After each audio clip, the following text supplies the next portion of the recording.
Você acha que conhece o perigo. Então, em uma missão rotineira, você vê algo que a ciência não explica e que o governo tenta pagar a qualquer custo. Parabéns, você foi recrutado. Bem-vindo a Delta Green. E aí, RPGista, beleza? Eu sou o Mestre Rafa e hoje nós vamos falar sobre Delta Green. Recentemente, a Jambu Editora enviou um material incrível pra gente, que é aquele box sensacional que tá ali atrás, de Delta Green. E como não poderia ser diferente, aqui vai saindo uma série de vídeos destrinchando o sistema.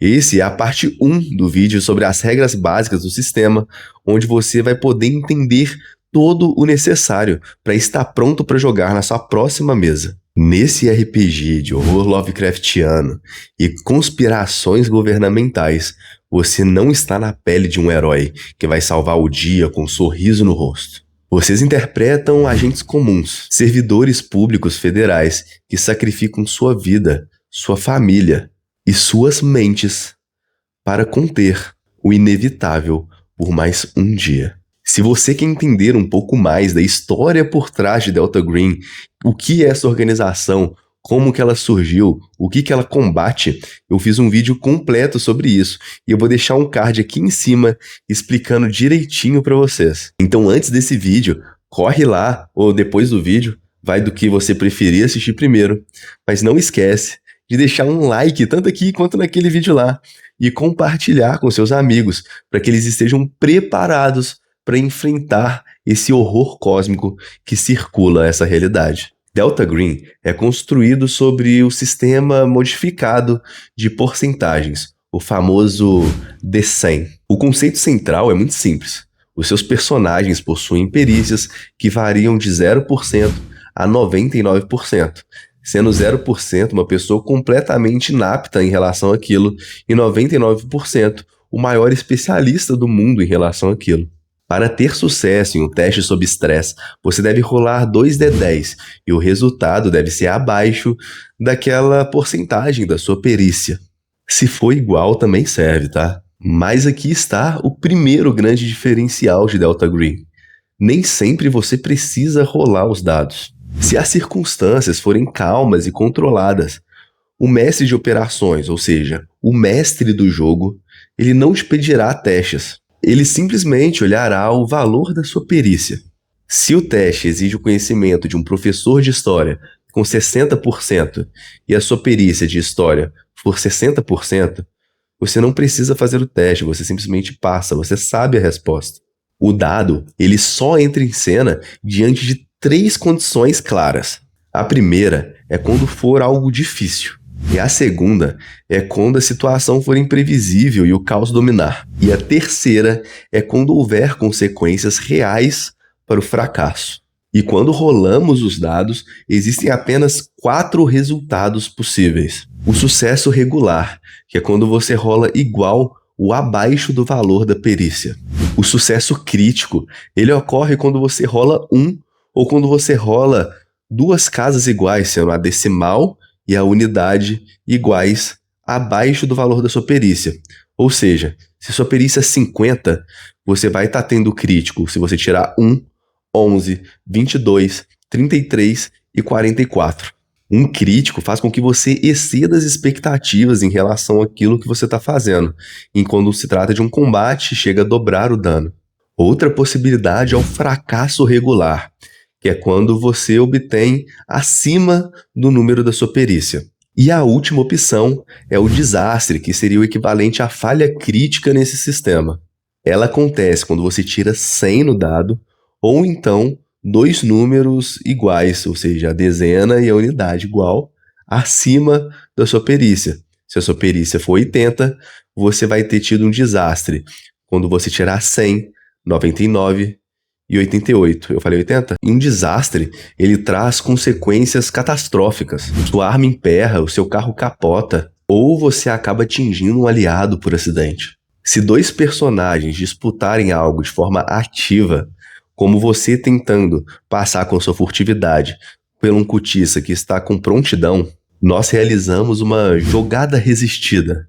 Na jogada resistida, ambos vão rolar os dados. E aquele que obtiver o maior sucesso vence a disputa. E se ambos falharem, quem tiver a menor falha vence. E o mestre de operação ali vai decidir isso. Mas se, por exemplo, você precisar fazer alguma coisa que todo ser humano é capaz de fazer, mas você acaba não tendo uma perícia específica para isso, é aí que entram os atributos vezes 5. Se você precisar forçar uma porta trancada, você rolará a força vezes 5. Se precisar resistir a um veneno, rolará a constituição vezes 5. E aquele combustível que mantém o seu agente funcionando é a sua força de vontade. Ela deriva diretamente do seu poder. Sua força de vontade é utilizada para suprimir sintomas de transtornos mentais ou usar determinadas habilidades. Se você ficar acordado à noite por causa de traumas, vai sofrer de exaustão e isso vai te tirar a força de vontade também. E se a sua força de vontade chegar a 0, o seu agente entra em um colapso total. Ele desaba em choro compulsivo, fica agressivo, irracional ou simplesmente desmaia. Um agente com 0 de força de vontade vai falhar instantaneamente em qualquer teste que ele for fazer, incluindo os testes para salvar a própria sanidade. E em Delta Green, o combate ele não é uma coreografia de filme de ação. Ele é caótico, aterrorizante e extremamente rápido. Você ter um treinamento militar pode até te ajudar, mas a aleatoriedade inevitável do combate, da violência, pode ceifar a vida do agente mais preparado possível. A ordem de iniciativa é determinada exclusivamente pela destreza do agente. Então, quanto menor a destreza, você age primeiro, não tem que fazer rolagem nenhuma. O mais ágil age primeiro. Durante seu turno, você vai realizar uma única ação. E as principais delas são atacar, que é disparar uma arma, dar um soco ou coisas do tipo. Esquivar, que é tentar sair do alcance de uma arma corpo a corpo ou tentar pular em uma cobertura para se proteger de tiros. Imobilizar, que é subjugar um oponente com as mãos livres. Mirar, que você sacrifica esse seu turno para ganhar mais 20% de chance no seu ataque do próximo turno. E revidar. Essa é uma das mecânicas mais brutais. Se alguém te atacar corpo a corpo, você pode escolher revidar. Você rola a sua perícia de combate próximo. E se você vencer a jogada resistida contra o atacante, você não só bloqueia o ataque, como aplica o seu próprio golpe. Mas você tem que ficar ligado, porque se você já agiu durante essa rodada, você não pode nem esquivar e nem revidar. Somente na próxima rodada. Então você tem que escolher, gerenciar direitinho o que você vai fazer. E agora nós vamos falar sobre a mecânica mais icônica e assustadora desse sistema.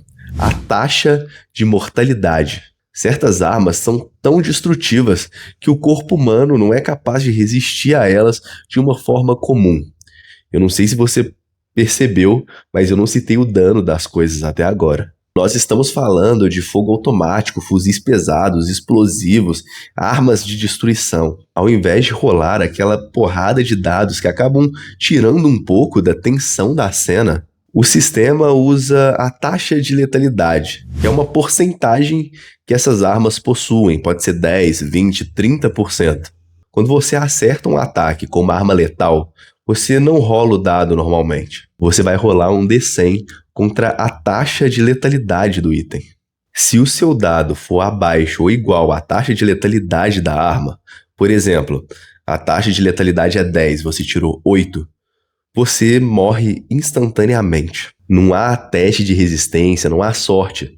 O seu corpo simplesmente foi destroçado. Agora, se o seu resultado for maior do que a taxa de letalidade, por exemplo, você tirou 45 e a taxa era 10, a letalidade falha. Nesse caso, você vai somar aqueles 2 dígitos individuais da sua rolagem de 100 lados. Pode ter sido um D100 ou 2D10. Você vai pegar os 2 números, por exemplo, você tirou 82, você vai pegar 8 e 2 e somar eles, o que vai dar 10. E você vai aplicar essa soma em dano diretamente nos seus pontos de vida. Então, para um humano que tem em média 10 de pontos de vida, mesmo que você resista à letalidade de uma arma, aquele ataque continua podendo ser fatal, ou quase fatal. Mas como que você pode se proteger de receber esses ataques? Então, para isso nós temos duas opções. A primeira é a armadura corporal, como o colete de Kevlar. Ele possui um valor fixo que reduz os danos comuns e os danos da taxa de letalidade. Porém, ele não faz absolutamente nada se na letalidade você falhar na rolagem. Aí realmente acabou. E a outra opção que nós temos são as coberturas, como uma parede de concreto, por exemplo. E a cobertura é a única salvação real. Se você estiver atrás de uma cobertura, qualquer jogada de letalidade contra você falhará automaticamente, ou seja, você obterá sucesso automaticamente. Você ainda sofre o dano da soma dos dígitos ali da rolagem. Porém, você vai subtrair desse dano a blindagem ali da cobertura e do seu colete, por exemplo. Além disso, se você estiver na área de uma explosão ou sob uma rajada de fuzil, você entra em uma mecânica muito brutal do sistema, que é a mecânica de supressão. Mesmo que esse ataque contra você erre, o sistema nervoso humano, ele entra em pânico. Então, o agente ele é obrigado a se jogar no chão ou então correr para a cobertura mais próxima no seu próximo turno, a menos que ele decida resistir a esse pavor pelo custo imediato de 1 de sanidade. E se você sobreviver à violência, as marcas físicas elas ainda ficam. Se os seus pontos de vida forem reduzidos a 2 ou menos, o seu personagem ele fica inconsciente. Nesse momento, você deve rolar um teste de constituição vezes 5. Se falhar, o seu agente sofre um ferimento permanente. E assim, um de seus atributos, podendo ser força ou destreza, é reduzido de forma definitiva pelo resto da vida. E a cura em Delta Green ela é lenta e dolorosa. Um teste de primeiros socorros pode estabilizar alguém e curar míseros 1d4 de vida. Tratamentos médicos em hospitais, por exemplo, curam 1d4 de vida por semana. E a recuperação natural do corpo vai exigir rolagens de constituição vezes 5 para curar 1 de vida por dia de descanso. Agora, você conhece todas as regras que dizem respeito à matéria em Delta Green. Você sabe como atirar, como se defender e como o corpo humano reage diante dessas situações muito brutais e assustadoras. Mas eu vou te falar uma coisa: a parte física é a parte mais barata do agente. No próximo vídeo, nós vamos cruzar o limiar do horror psicológico. Nós vamos entender como a mente desses agentes vai se deteriorando pouco a pouco ao longo de sua jornada. Então nós vamos falar sobre as regras de sanidade e sobre como funcionam os laços em Delta Green. E também sobre o que acontece com o lar quando você volta para casa e precisa mentir para todos aqueles que você ama.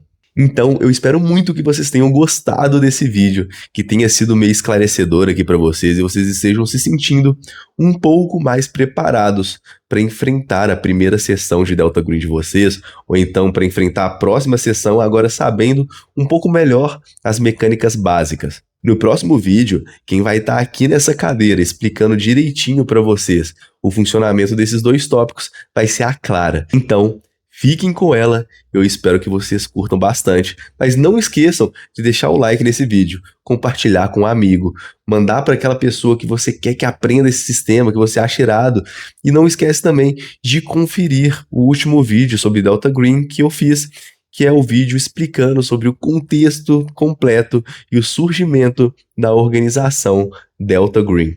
Um abraço da dupla.